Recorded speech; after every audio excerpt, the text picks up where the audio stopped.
Some things you had to see to believe. Some things you never wanted to see.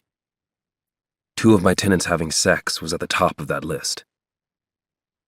I'd been getting complaints from the tenants at my asylum on Jefferson that Michael and Unique were having sex 2 and 3 times a day.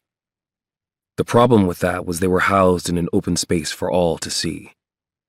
When I welcomed a tenant into the asylum, they had to agree to spend their time working, going to school, or attending therapy sessions depending on why they were temporarily in my care.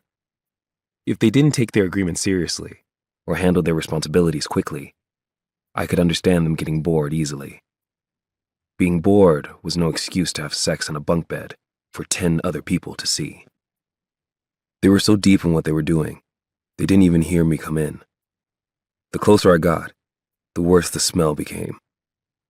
I wasn't sure if they'd come in and got to business after working or what, but they had the space funky as hell. Since they wanted to act like animals, I decided to treat them like animals.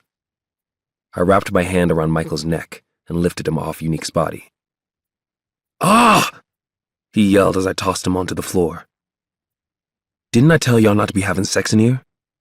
I confirmed, looking from one to the other.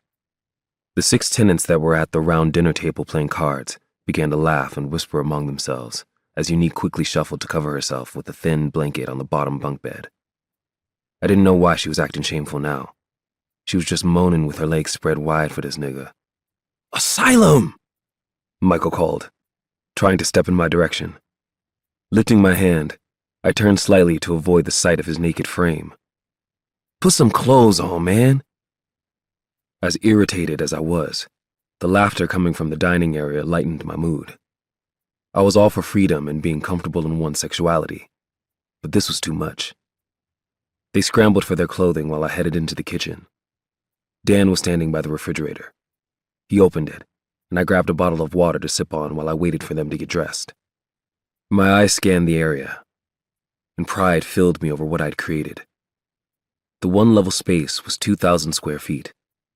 It had enough beds to sleep 12 and an area for 4 cribs in case any of my tenants had babies.